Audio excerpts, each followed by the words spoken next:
My name is Kay, and at 31 years old, I run a successful tech company that my family knows nothing about. When I decided to visit home for my 32nd birthday, I expected a small celebration, maybe a homemade cake. Instead, my mother looked at me across our worn kitchen table and said we had to cancel your birthday dinner. We need the money for your sister Sophia's Europe trip.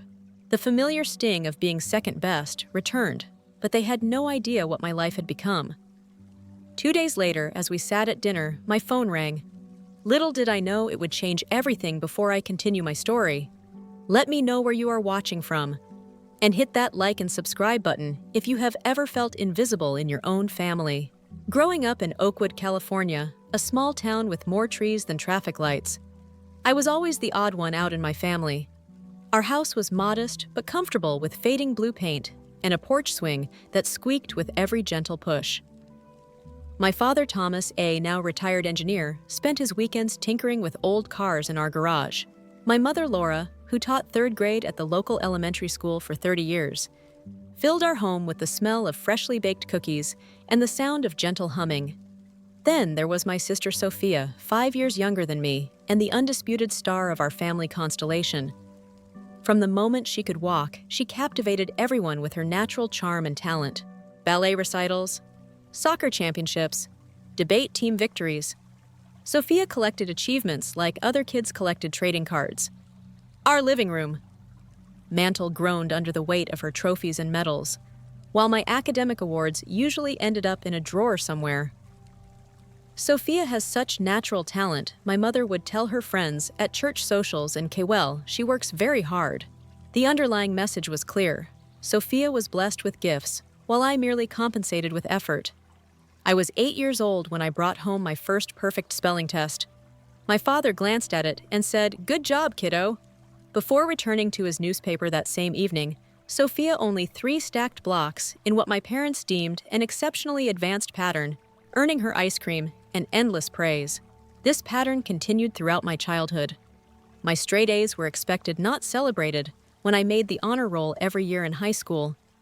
My mother would nod and say, "That is what happens when you study." Meanwhile, when Sophia got her first B+, our parents took her out for a special dinner to celebrate her breakthrough. Money in our household always seemed to flow towards Sophia's pursuits. Private dance lessons, expensive soccer camps, custom debate suits. No expense was spared. When I needed new graphing calculators or wanted to attend a summer science program, I was gently reminded about family budget constraints and encouraged to find part-time work. By 16, I was working weekends at the local bookstore, saving every dollar for college. My parents had started a college fund for both of us, but Sophia's activities had slowly drained mine. "You are so responsible with money," my mother said, as if my forced frugality was a character virtue rather than a necessity. My birthdays became predictable exercises in disappointment. My 16th birthday dinner was canceled because it conflicted with Sophia's regional dance competition. My 18th was remembered 2 days late with a hastily purchased card and a $20 bill. By my 21st, I had stopped expecting anything at all. The dynamic between Sophia and me was complicated. She was not deliberately malicious, just accustomed to being the center of attention. While I resented the inequality, I could not bring myself to resent her.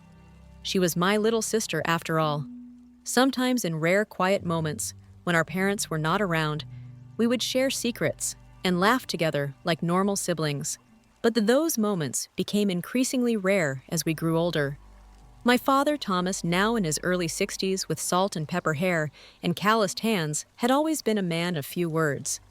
He expressed love through practical acts, fixing my car before I left for college, installing bookshelves in my childhood bedroom. But his eyes lit up differently when Sophia entered a room with her. He found his voice asking about her day, her friends, her dreams. My mother, Laura, with her perpetually rushed demeanor and reading glasses perched on her head, managed our family with efficient care. She kept track of everyone's schedules, prepared balanced meals, and maintained an immaculate home. Yet her organizational skills seemed to falter when it came to remembering my achievements or preferences. She could recall Sophia's favorite color from each year of her life, but consistently bought me gifts in shades I disliked. Sophia, now 25, with our mother's blonde hair and our father's confident stance, had never known what it was like to truly struggle. Her path had always been smoothed by our parents' attention and resources. After college, which our parents paid for entirely, she decided to become a yoga instructor. "I need to find my authentic self," she explained, while our parents nodded in understanding. No one mentioned the business degree that had cost them thousands. When I graduated from college with honors in computer science, I received a card from my family, who could not attend due to Sophia's dance showcase. I stood alone after the ceremony, watching other graduates surrounded by cheering relatives, and made a decision that would change my life. I would build a success so undeniable that even my family would have to see me. I packed my modest belongings into my used car and drove to San Francisco without looking back. The distance between Oakwood and San Francisco was only a few hundred miles, but emotionally, I was crossing an ocean. My journey to success started in a cramped studio apartment in San Francisco. That cost more than my parents' mortgage. With my computer science degree and determination as my only assets, I landed an entry-level coding position at a mid-sized tech company. I worked 14-hour days, volunteered for every project nobody wanted, and spent weekends learning new programming languages while my peers explored the city's nightlife. During those early years, I called home every Sunday. Our conversations followed a predictable script. My parents would share detailed updates about Sophia's latest achievements, ask me a few cursory questions about my little job, and then rush off the phone to attend to something more pressing. I never corrected their assumption that I was a replaceable cog in a corporate machine. Something inside me wanted to prove myself before revealing the truth. Within 2 years, I was promoted to senior developer, then team lead. By year 3, I was managing the company's most profitable division, but the corporate ladder felt too confining for my ambitions. I had ideas that could revolutionize educational technology ideas. My bosses were too cautious to pursue. So at 26, I took the biggest risk of my life. I withdrew my modest savings, secured a small business loan, and founded Novatech.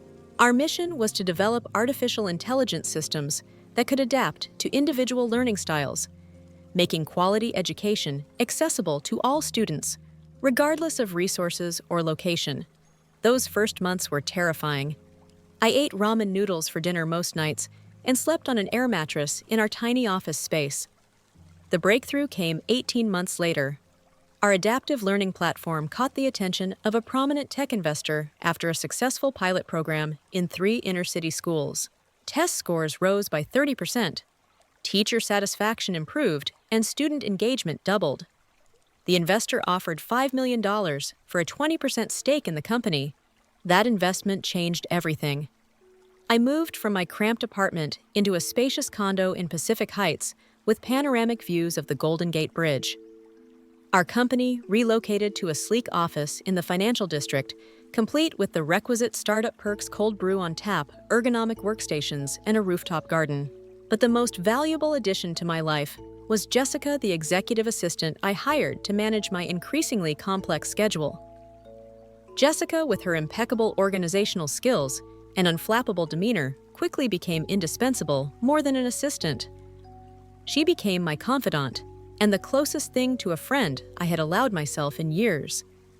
She knew when to push me to rest, when to order my favorite Thai food during late nights, and how to diplomatically reschedule meetings when I needed creative space. She was also the only person who knew the full extent of my complicated relationship with my family. "Your parents have no idea you are a millionaire CEO?" she asked incredulously after overhearing a particularly dismissive phone call with my mother. I shrugged. "They think I work in an office doing something with computers. I have never corrected them." Jessica shook her head. "That Christmas bonus you sent them last year was more than most people make in a year. I told them it was a company-wide holiday gift for employees' families." I explained. The truth was my parents had never asked for details about my career. In our brief phone conversations, they seemed satisfied with my vague references to work going well before eagerly sharing Sophia's latest yoga certification or travel plans. After years of feeling invisible, I had stopped trying to be seen. But my professional profile was becoming harder to keep secret. Last month, I was featured in Forbes' 30 Under 30 list. Novatech had grown to 150 employees with our educational software implemented in over 500 schools nationwide. And just last week, we had signed a $40 million contract with one of the largest school districts in the country, a deal that would bring our adaptive learning technology to nearly 1 million students. The success brought a strange mixture of validation and emptiness. I had achieved everything I had set out to accomplish professionally, but the personal recognition I had craved from my family remained elusive, largely because I had never given them the chance to acknowledge it. As my 32nd birthday approached, I found myself staring at the photo on my desk. The only family picture I displayed, it was taken at Sophia's high school graduation, all of us smiling under the California sun. Despite everything, they were still my family. Perhaps it was time to bridge the gap I had helped create. On impulse, I called my mother and told her I wanted to come home for my birthday weekend. Her surprise was evident, but she quickly recovered. "Of course! Honey, we would love to see you." I asked Jessica to clear my schedule, declining her offer to arrange a private jet. "I am driving." I insisted, feeling a need to make the journey in a way that connected me to my past. "Just a normal visit home." Jessica looked skeptical, but nodded. "Should I ship any of your birthday gifts to your parents' house?" I laughed at the thought of my employees' extravagant presents, arriving at my parents' modest home. "Definitely not. As far as they know, I am just an ordinary office worker who can barely afford her San Francisco rent." As I packed a weekend bag, deliberately choosing plain clothes rather than my usual designer wardrobe, I wondered if I was making a mistake. Part of me wanted to arrive in a blaze of success, forcing them to acknowledge what I had achieved. But another part, perhaps the wiser part, knew that genuine reconnection could not be built on resentment or vindication. I decided to approach the weekend with an open heart. Maybe this birthday would be different. Maybe after all these years, my family would finally see me. The 5-hour drive from San Francisco to Oakwood gave me plenty of time to rehearse scenarios in my head. Would my parents notice the subtle changes success had brought, my more confident posture? The quality of my simple clothes, the absent worry lines that financial security had erased, would Sophia and I find common ground as adults? I had deliberately rented a modest sedan rather than driving my Tesla, wanting to ease into revelations rather than announce them. Oakwood looked smaller than I remembered. The main street still featured Wilson's Hardware Patty's Diner and the Sunshine Bakery, but now interspersed with chain coffee shops and cellular stores. I drove past my old high school, past the bookstore where I had worked weekends, and finally turned onto Maple Street, where my childhood home waited, looking exactly the same, yet somehow diminished. My mother opened the door before I could knock, her face lighting up with a smile that made me question my resentments. "Kay?" she exclaimed, pulling me into a hug that smelled of her familiar lavender perfume. "Let me look at you." She held me at arm's length, her eyes scanning me in that maternal way that made me feel simultaneously loved and evaluated. "City life agrees with you." My father appeared behind her, his tall frame slightly stooped, now hair thinner than I remembered. "There is my girl," he said, giving me an awkward side hug. His garage clothes had been replaced with a clean button-up shirt, his version of dressing up for my arrival. The house was just as I remembered. The same faded floral couch, the same landscape paintings on the walls, the same family photos where Sophia's achievements took center stage. The only notable addition was a large corkboard covered with postcards and brochures featuring European landmarks. A vision board for Sophia's upcoming adventure. "Sophia will be here soon," my mother said, ushering me into the kitchen where something delicious bubbled on the stove. "She has been so excited to see you. She just had to finish teaching her afternoon yoga class." I helped my mother prepare dinner, falling into our old rhythm of her directing and me assisting as I chopped vegetables.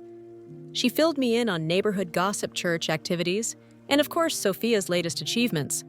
"The yoga studio made her lead instructor last month," she said proudly. "They never promote anyone that quickly. But you know Sophia, she just has that special touch with people."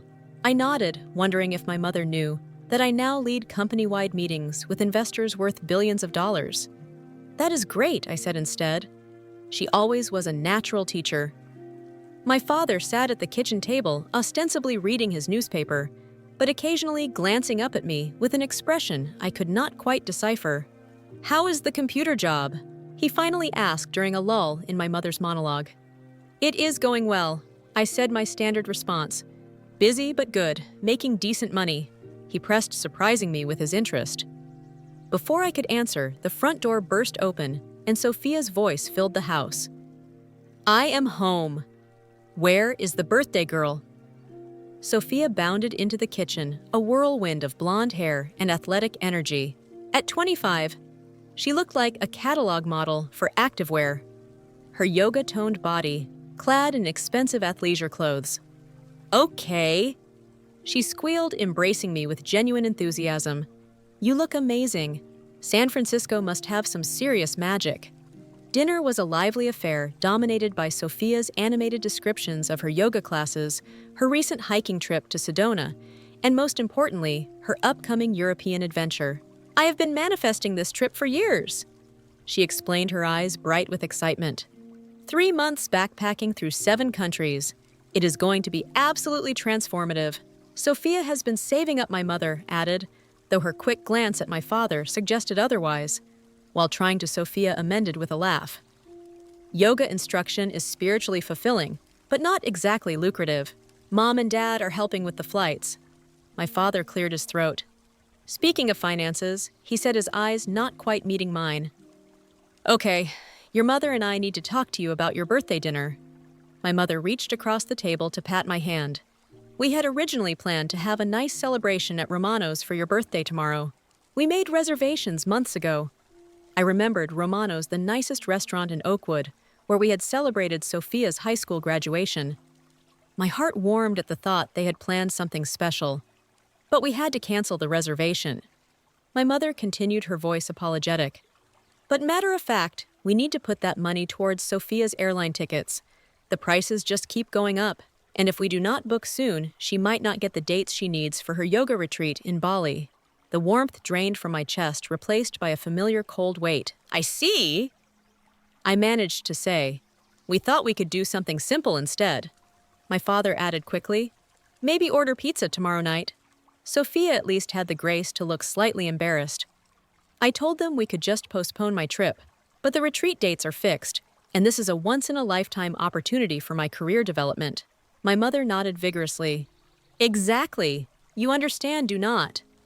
Yuck, you have your established job. But Sophia is at a crucial point in her career path. These connections could really put her yoga instruction on the map. I looked at their expectant faces, my mother's practical concern, my father's discomfort, Sophia's barely concealed excitement about her trip. After all these years, nothing had changed. I was still the responsible one expected to understand, to step aside, to need less. I swallowed the hurt rising in my throat and forced to smile. Of course I understand. Pizza sounds great. Relief visibly washed over my parents' faces. My mother launched into an explanation of which pizzeria made the best gluten-free crust for Sophia's sensitive system, while my father retreated behind his newspaper. Just like that, my 32nd birthday was downgraded and dismissed. I sat quietly pushing food around my plate, fighting the urge to mention that I could buy the entire restaurant if I wanted to, let alone pay for a simple birthday dinner. But some stubborn part of me wanted them to value me without knowing what I had become. To seek the daughter, not Kay, the successful CEO. As I sat there listening to Sophia detail every planned stop on her European itinerary, I wondered why I had come home at all. Some childish part of me had hoped things would be different this time. But here I was, 31 years old, accomplished beyond my wildest dreams, and still invisible at my own family's dinner table. The next morning brought no improvement. My mother had forgotten to buy coffee that I could drink, remembering only that Sophia avoided caffeine. So I walked to the local cafe for my morning essential. When I returned, the house was buzzing with activity, but none of it related to my birthday. My mother was helping Sophia organize her travel documents, while my father researched European power adapters online. Okay, honey, would you mind running to the store? My mother asked, without looking up from Sophia's passport. We need ingredients for dinner tonight, and I just cannot step away from this right now. I agreed, swallowing my disappointment. Even on my birthday, I was an afterthought, useful primarily for errands. As I drove to the grocery store in my rented car, I checked my phone to find dozens of birthday messages from my employees and business associates. Jessica had sent a photo of the elaborate cake waiting in my office back in San Francisco with a message. "We miss you, boss. Let me know if you need an emergency extraction from family time." The contrast between my two worlds had never felt so stark in San Francisco. I was valued, respected, even admired. Here in Oakwood, I was just Kay reliable, unremarkable. Kay, who could surely understand why her birthday dinner needed to be sacrificed for her sister's adventures. That evening, we gathered around the dining table again.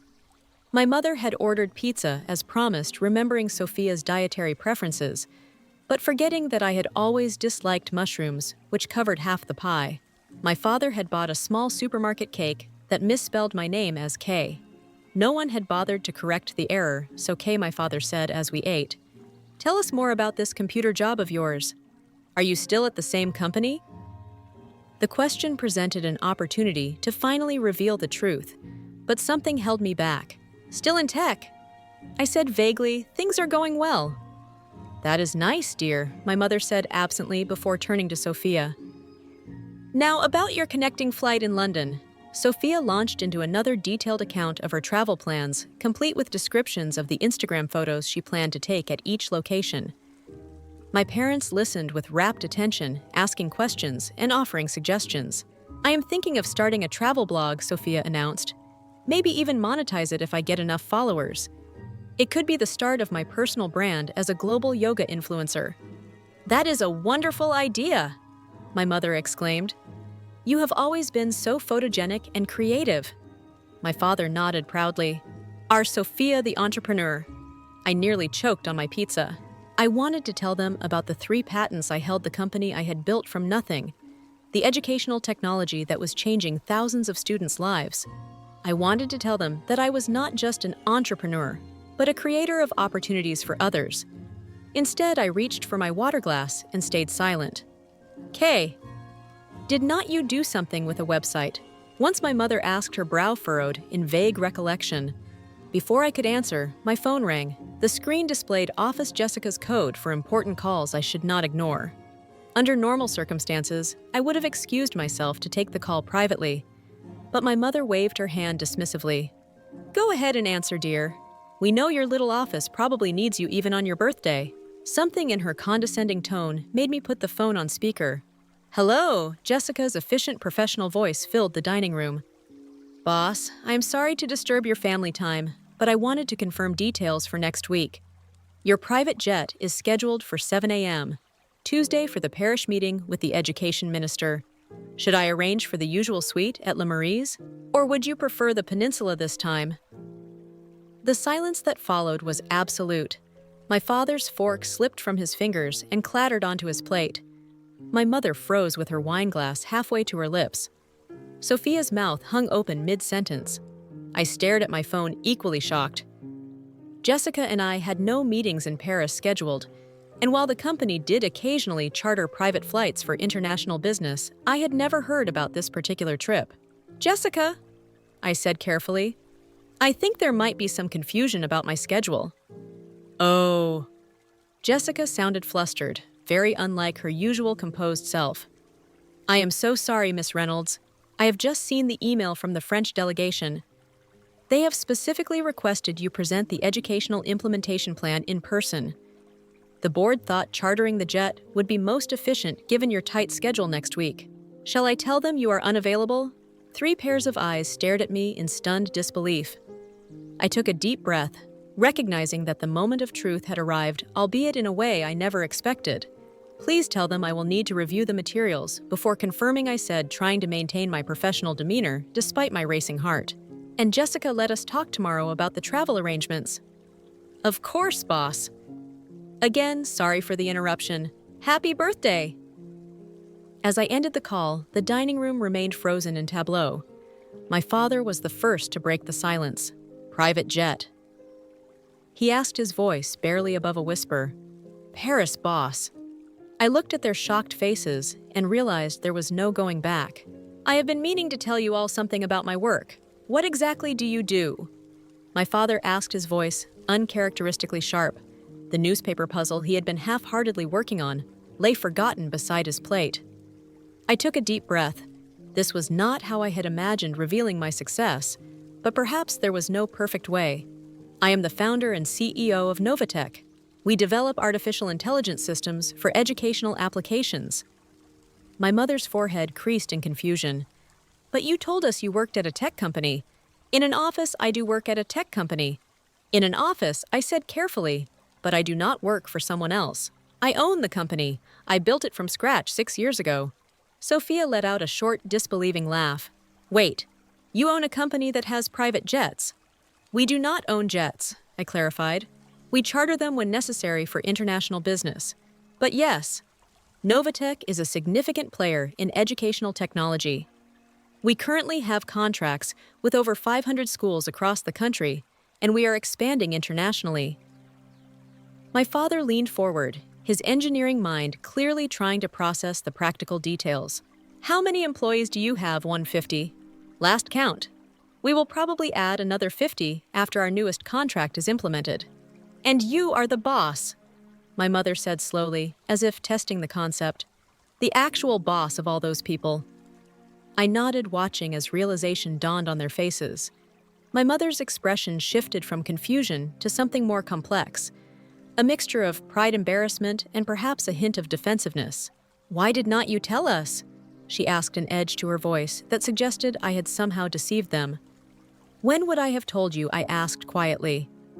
Our phone calls last 10 minutes at most, and they are usually about Sophia's latest achievements. You have never really asked about my work beyond whether I still have the same job. My father flinched slightly at this, his eyes dropping to the table. Sophia shifted uncomfortably in her seat. We always ask how work is going, my mother protested.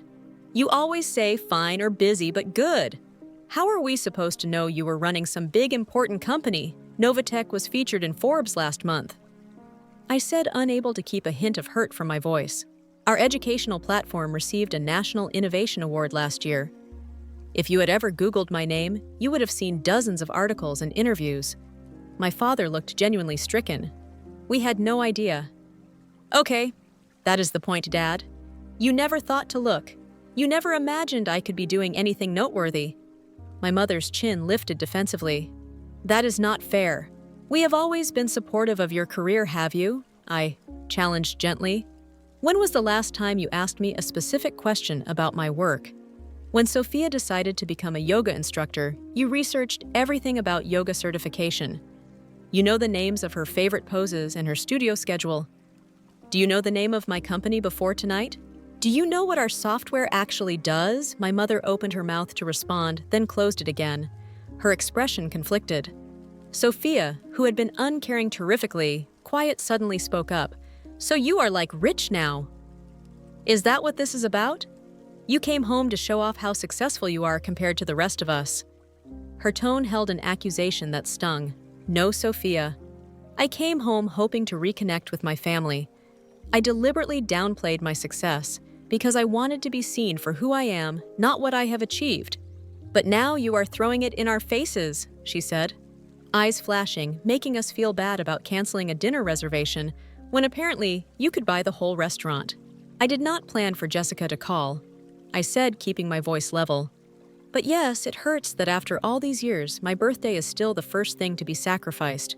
It hurts that you all assumed I would understand and accept it without question, because that is what I have always done. My father cleared his throat. Okay, we never meant to make you feel less important. We just thought. You thought Sophia needed the support more. I finished for him. You have always thought that, and maybe that was true when we were kids. But I am 32 years old today. And you still treat me like my feelings and milestones matter less. My mother's eyes filled with tears. We are proud of you too. We have always been proud of how responsible and independent you are. That is just it. Mom, you are proud that I do not need you, that I never cause problems or make demands. You appreciate my absence more than my presence. Sophia pushed away from the table abruptly. This is ridiculous.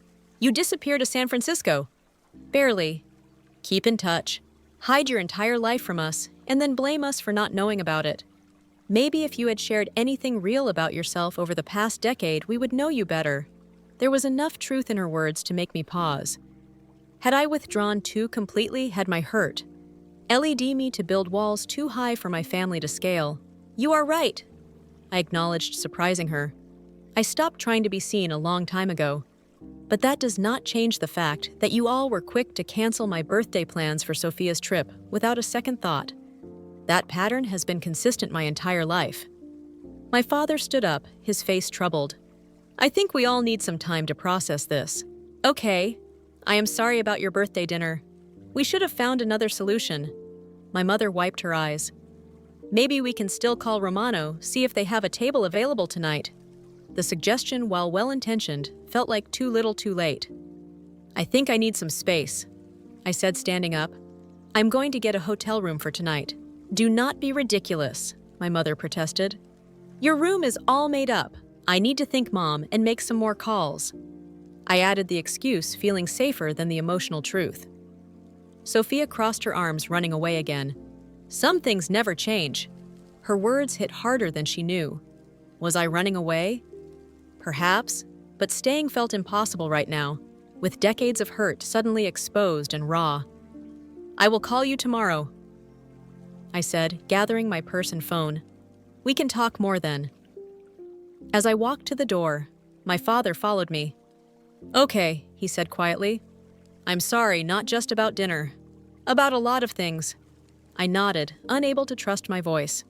Then I walked out to my rental car, finally letting the tears fall once I was safely inside.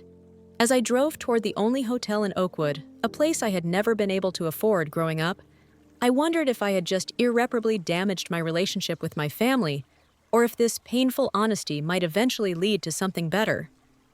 The Oakwood Inn was hardly the luxury accommodation I had grown accustomed to, but its presidential suite, the only one in the building, offered privacy and space I desperately needed. After checking in, I sat on the edge of the king-sized bed and called Jessica. I'm so sorry, she began immediately. I completely misunderstood your situation when you mentioned going home for your birthday. I assumed your family knew about your position. It is not your fault, I assured her. In fact, maybe it was time they found out. There is no Paris meeting, she confessed. I made that up when I realized my mistake. I thought it might help save face. Despite everything, I laughed. Well, your improvisation skills are impressive, but now my family thinks I regularly jet off to meet with foreign dignitaries. Do not you, though. Last month, it was that education summit in Tokyo. That is different. I protested weakly, then sighed. Actually, I do not know what is real anymore. I have been living a double life for so long. After updating Jessica on the family drama and assuring her I would be back in the office Monday, I took a long shower and tried to sort through my feelings. The hurt was still there. A lifetime of feeling secondary did not disappear in one evening, but underneath it was something else. Relief. Perhaps. The exhausting charade was over. I slept surprisingly well and woke to several text messages my mother had written. Please come home for breakfast. We need to talk. Sophia's message was shorter. Sorry about last night. Kind of. My father, never comfortable with technology, had simply written, call me. Instead of responding to any of them, I ordered room service and spent the morning catching up on work emails. Around 11, there was a knock at my door when I opened it. My father stood there, looking uncertain and older than I remembered. May I come in? He asked. I stepped aside, noticing how he surveyed the suite with widened eyes. Nice place, he commented. Though I guess you are used to better. It is perfectly fine, I said, gesturing for him to sit in one of the armchairs by the window. How did you know where to find me, small town? He reminded me with a slight smile. Margie at the front desk is your mother's second cousin. But do not worry, I swore her to secrecy. Your mother does not know I am here. We sat in awkward silence for a moment before he spoke again. Okay. I owe you an apology.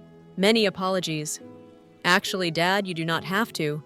He held up his hand. Please let me say this. I have been thinking all night about what you said about how we have treated you and Sophia differently. And you are right. We have. He leaned forward, elbows on his knees, hands clasped together. When you were born, you were this serious little baby. You rarely cried. You slept through the night early. You hit all your milestones ahead of schedule. You were so capable. Even as a toddler, you would play independently, figure things out for yourself. He smiled at the memory. Then Sophia came along, and she was the opposite colicky demanding, always needing attention. We got into the habit of focusing more energy on her because she seemed to need it more. You were always so self-sufficient. Being self-sufficient was not always a choice, I said quietly. He nodded, his expression pained. I know that now. We mistook your independence for not needing us, when really, we trained you to expect less from us. He ran a hand through his thinning hair. I was proud of you, Kay, always, but I realize now I rarely told you that. I just assumed you knew I needed to hear it sometimes. I admitted I needed to feel like my achievements mattered too. They do matter, he said firmly. What you have accomplished is incredible. I spent half the night then looking up your company online, the work you are doing with those educational programs. It is amazing. Kay, truly groundbreaking. The pride in his voice loosened something tight in my chest. Thank you, Dad. No wonder you stopped sharing things with us, he continued. We never made space for your success.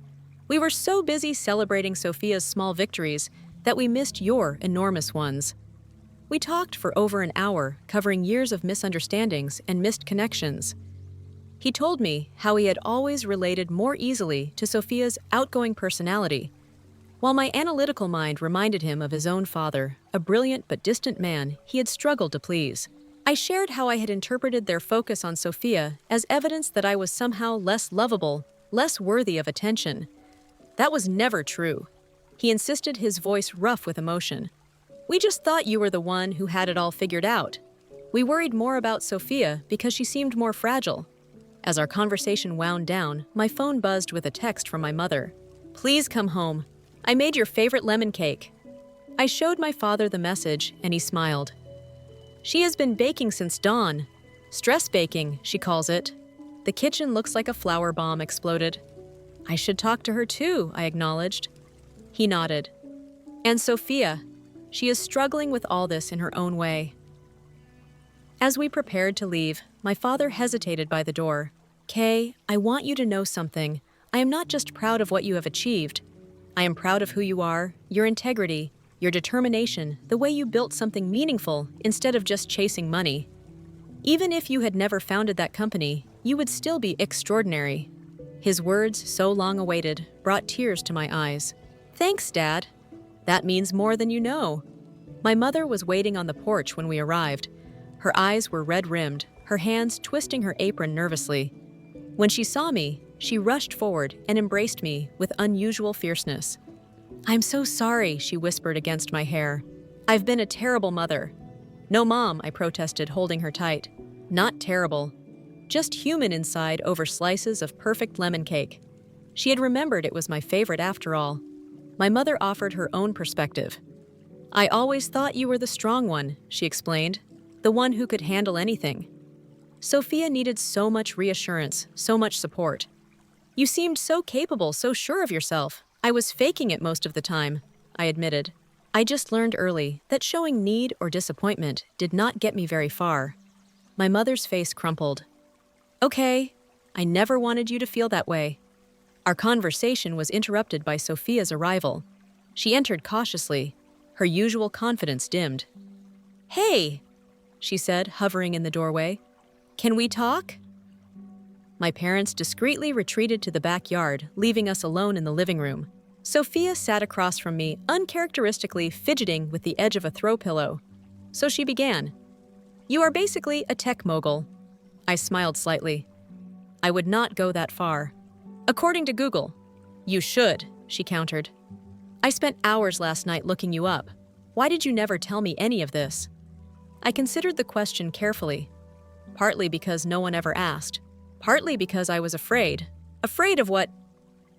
That it would not matter, that even knowing I had built something significant, you would all still see me as boring. Responsible Kay, the afterthought. Sophia winced. That is not fair, is not it? You called me the birthday girl yesterday, but did you actually remember? It was my birthday before Mom mentioned canceling dinner. Her silence was answer enough. Look, I continued more gently, I'm not blameless here. I withdrew. I kept secrets. I built a wall between my life there and my life here. But can you understand why Sophia nodded slowly? I think so, and I am sorry about the birthday dinner. I should have insisted they keep the reservation. "It is not about the dinner," I said. "It is about the pattern about always being the one expected to understand, to give way to need less." "I never saw it that way," she admitted. "I just thought that was our dynamic. You were the serious, successful one. I was the free spirit who needed more help. Maybe we have both been playing roles assigned to us long ago," I suggested. "Maybe we both need to see each other more clearly." Sophia reached for my hand. "I would like that. And by the way, belated happy birthday, sis. For what it is worth, I always looked up to you, even when I was getting all the attention." That evening, I suggested we all go out to dinner, not to Romano's, but to Emilio's, the finest restaurant in the neighboring town. As we enjoyed a meal that cost more than my parents typically spent on a week's groceries, we talked more openly than we had in years. My mother asked detailed questions about Novatech. My father wanted to understand the technological innovations behind our educational platform. Even Sophia showed genuine interest in my work life. "We should plan a trip to San Francisco," my mother suggested. "See your office, your home, really understand your life. There." "I would like that," I said, meaning it. And speaking of trips, 3 weeks after that revelatory birthday weekend, I stood in the private terminal at San Francisco International Airport, watching my family's wide-eyed reactions. My father examined the sleek private jet with an engineer's appreciation for its design. My mother nervously clutched her new luggage. I said I had sent them all in preparation for this trip. Sophia bounced on her toes with barely contained excitement. "I still cannot believe you did this," she said for perhaps the 10th time that morning. "You really did not have to consider it making up for lost time." I replied, smiling at her enthusiasm. Instead of funding just Sophia's European adventure, I had arranged for our entire family to spend 2 weeks together, 1 week at a luxury villa in Tuscany, and another exploring Paris with accommodations at the very La Maurice Hotel. Jessica had mentioned in her fateful call, it was extravagant, yes, but after years of distance, I wanted quality time together in a setting where old patterns could not easily reassert themselves. The past few weeks had brought significant changes in our family dynamic. My parents had visited my San Francisco condo, toured the Novatech offices, and met my team.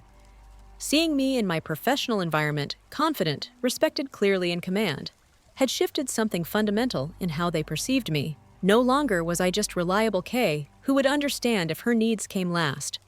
I was Kay Reynolds, CEO and innovator, a woman who had built something meaningful through vision and determination. More importantly, though, I was their daughter. Not perfect, not invulnerable, but worthy of the same care and consideration they had always given Sophia. Our conversations had become more balanced, with my parents making visible efforts to ask about my life and actually listen to the answers.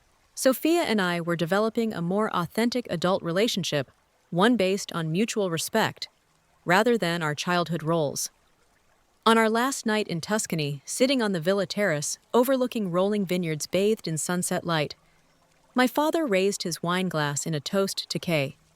He said, his voice warm with pride and tinged with regret for lost years.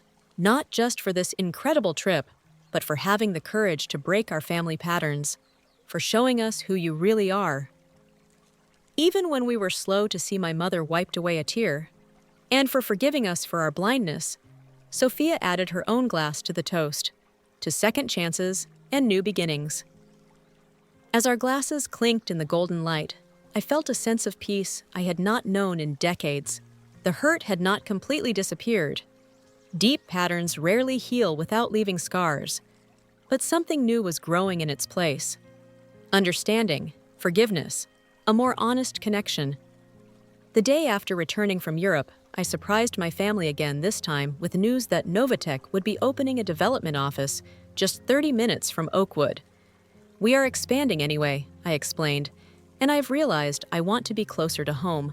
More surprising still was Sophia's request for an internship with our marketing team.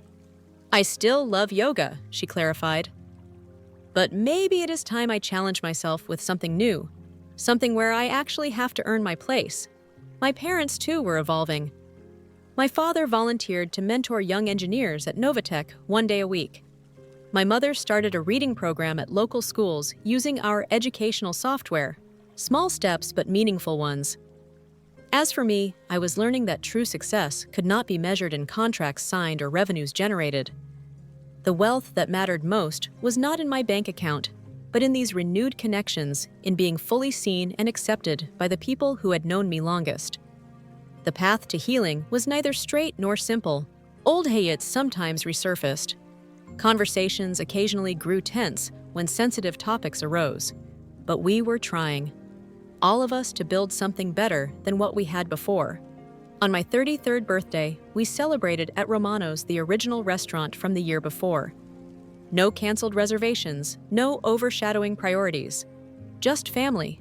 Honestly. Connecting. I have been thinking. My mother said as dessert was served about something you said that night when everything changed about how we appreciated your absence more than your presence. I winced slightly at the memory of my harsh words. You were right, she continued. We took your strength for granted. We assumed you needed less from us because you asked for less. That was our failure, not yours. And my failure was pulling away. Instead of speaking up, I acknowledged.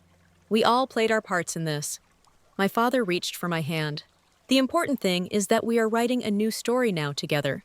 Looking around at their faces, older but newly familiar to me, I realized that the greatest gift of the past year had not been the recognition of my success, or even their apologies for past neglect.